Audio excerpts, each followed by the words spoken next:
Cita-citata. Saking senengnya sama. Ya ampun. Iya, aku seneng banget Maaf ya loh aku laki-laki ketemu. meninggalkan kamu, maaf ya. Harusnya aku Harusnya cewek tuh di Iya, depan. kita ulang langsung aja. Enggak, jangan, udah nggak apa-apa. cita-citata silakan dulu. Terima Tepuk tangan kasih. buat cita-citata. Dibuka dengan penampilan cita-citata membawakan lagu Empop. Iya, Kok bisa-bisanya seorang diva dangdut iya. membawakan lagu Empop? Jadi sebenarnya awalnya tuh nggak banyak yang tahu kalau Cita tuh dulu penyanyi pop dan jazz. Oh dulu kamu justru Iya, penyanyi jazz. Yes, Kak. Iya, tapi belum Jazz tahun mengeluarkan single. Bukan Hah? yang Jazz. bukan Bukan mobil. mobil. Bukan yang Bukan, itu, ya? bukan yang itu. Saya pikir mobil-mobil second. Iya, jadi tapi waktu itu belum ngeluarin single dan belum ketemu label. Jadi cuma kayak reguler di hotel, terus juga ya band-band biasa lah ya, wedding Wedding, ya. gitu. Sunatan. Terus tiba-tiba waktu itu ditawarin lagu dangdut. Nggak langsung ambil, aku bilang aku nggak bisa cengkok dangdut. Enggak, ini dangdutnya enggak dangdut klasik, dangdutnya yang techno gitu. Waduh, aku langsung kaget. Ya udah jadi kayak berpikir ya udah deh ambil gitu. Nah, selama pas kejebur di dangdut itu dilelah alhamdulillah. Basahnya tuh bener-bener basah banget ya. Iya. Kecebur Kejebur, soalnya. alhamdulillah kejebur dan menyelam. Sampai sepala-pala tuh basah tuh kalau menyelam. Diving langsung Diving, ya kan. dalam. Terus mendalami, terus akhirnya sayang juga sama dangdut, terus belajar dangdut tuh ternyata susah banget gitu. Terus Lebih susah ya lebih daripada- susah, lebih susah gitu. Jadi skill penyanyi dangdut nih keren-keren loh. Kamu belajar Susah lagu banget. belajar dangdut sama siapa pada saat itu? Iya sendiri aja, karena nggak Nggak ada ada- sekolah untuk dangdut. Gak ada guru vokal dangdutnya? Nggak ada. Oh iya? Terus Nggak gimana ada. belajar cengkoknya kalau misalnya tahu itu bener kan kadang cengkok kan ada yang terus kayak Iya. tahu bener salahnya dari mana? Nonton YouTube gitu. Bisa ya langsung berarti otodidak Ya, berarti. otodidak. Nah, terus udah pada saat pandemi 2 tahun terakhir ini banyak diem di rumah, terus kayak Cit lo mau ngapain lagi gitu kan. Kondisinya juga kerjaan juga jarang kan. Jadi akhirnya ya udah memutuskan untuk kayaknya nostalgia deh di zaman dulu gitu. Oke. Setelah ini jangan kemana-mana, tetap di Talk Show.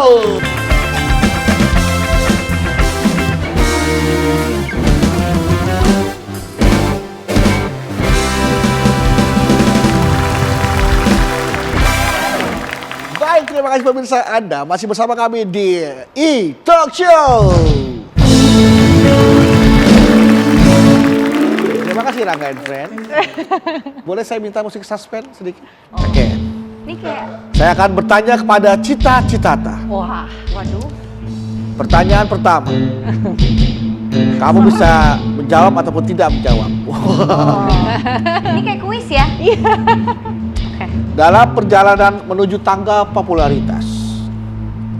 Kabarnya, di umur 19 tahun, Cita Rahayu pernah ditipu menjadi penyanyi di lounge hotel dan kafe. Malah ternyata justru jadi pemandu lagu karaoke. Is that true or not? It's true. It's true.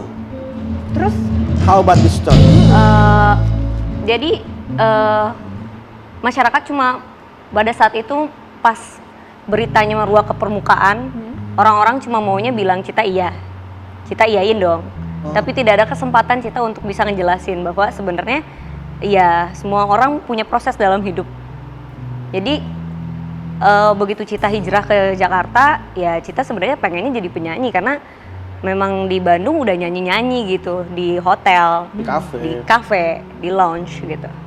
Terus saat itu Cita udah tanya-tanya, nih kapan nih kerjanya? Udah sebulan lebih nggak ditempatin di kerjaan gitu. Tapi saat itu ya Cita nggak ada uang sama sekali, makan dari dia, baju dari dia, segala macam gitu. Jadi pada saat Cita pas tahu itu tempat itu, Cita sempet nangis dan shock. Cita bilang Cita nggak mau ada di sini karena ini bukan tempat Cita. Cita penyanyi gitu. Terus dia bilang ya udah kalau kamu mau keluar kamu harus bayar sekian. Oh. Karena kamu udah numpang makan di rumahku. Terus aku udah kasih baju segala macam ke kamu. Kalau enggak aku bisa laporin kamu ke polisi. Jadi saat itu ya Tapi apakah itu ada kontrak? iya ya ada Oh. gitu. dijebak berarti ya. Iya gitu. Jadi kayak ya udah mau nggak mau saat itu kerja walaupun bener-bener ya mereka nggak ada yang tahu nih, orang-orang nggak ada yang tahu bahwa tiap hari Cita nangis, pengen banget kayak udah deh gue pengen banget nih keluar dari sini dan ini bukan tempat aku gitu. Terus akhirnya alhamdulillah keluar, cuma saat itu ya namanya juga nama semakin tinggi pasti anginnya kenceng juga gitu. Iya, iya. Ada aja yang sirik dan yang siriknya ternyata temen sendiri. Oh. Gitu. Jadi akhirnya rame lah di media. Terus Cita sendiri orangnya memang nggak suka denial ya. Kalau memang Cita memang pernah melakukan itu ya Cita akan bilang iya gitu. Tidak Tapi menyangkal ya. tidak karena apa menyangkal. itu dari perjalanan hidup kan. Dia ya itu perjalanan hidup, Perjalanan proses hidup, dalam proses hidup gitu. dalam Kalau hidup. Cita nggak menjalani itu, Cita nggak akan jadi Cita yang sekarang. Betul. Iya, kayak Dita juga tidak menyangkal kalau kamu pernah dagang jamu gendong dulu ya Dita ya. Aku juga bingung. Enggak. Gimana? Enggak dong. Enggak bayangin aja. itu. Pedagang jamu gendong kayak kamu gimana coba ya? Aduh. Wow. Pengen jadi bakul jamunya digendong terus tuh enaknya. Iya, nanti aku coba jualan jamu digendong kan? Atau ada yang mau digendong? Udah. Kakak kan jadi penyanyi dangdut. Nah, gimana sih kerasnya dunia perdangdutan gitu?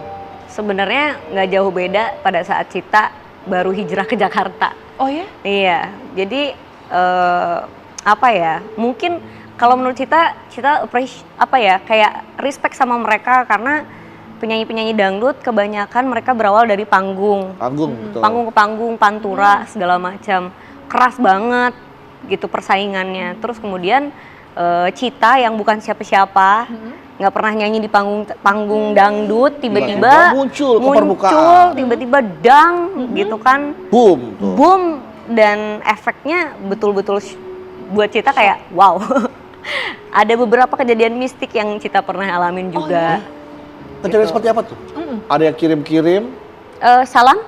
Ya, kirim Radio uang. laku. Yang goib.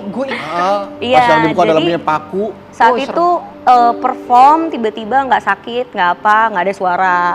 Oh, Hal-hal yang kayak nggak masuk di akal lah ya. oh yang Ternyata pas seperti itu ya. emang dicek, emang mic-nya belum on. Oh iya, Kan nggak ada suaranya. Dimatiin mic-nya. pas berangkat banget nggak ada suara, Nggak ada nggak bisa suara. ngomong sama sekali. Oh, Suara aku hilang. Oh. Wow. Terus kemudian kayak perutku sakit, gede banget. Sampai aku ke rumah sakit, dokternya bilang nggak kenapa-napa. No virus gitu dideteksi.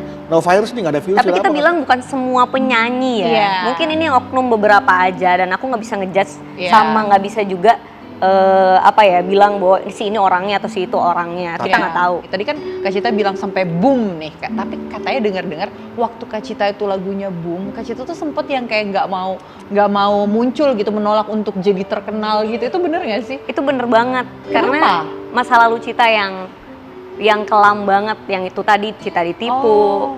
Terus kemudian banyak hal-hal yang menurut Cita nggak mau nih privacy Cita dibuka karena kalau jadi public figure, jadi artis udah otomatis. pasti otomatis Konsumsi publik Kayak lah ya. dikorek. Korek gitu publik, pasti ya kan? dikorek, jadi makanan segala macam gitu. Jadi sebenarnya ya dari diri Cita sendiri sebenarnya Cita nggak terlalu narsis orangnya. Itu lagi gitu. Jadi itu yang buat Cita kayak bisa nggak sih nggak usah terkenal, kasih gue job aja kerjaan gitu. Saat itu begitu. Tapi ya iseng recording, pilih lagunya itu tiba-tiba meledak. Sakitnya Iya. tuh di sini. Tapi nggak apa-apa, berarti itu kan proses dari perjalanan hidup Kak Cita. Kak Cita sudah kayak dizolimi lah istilahnya ya kan, dizolimi orang.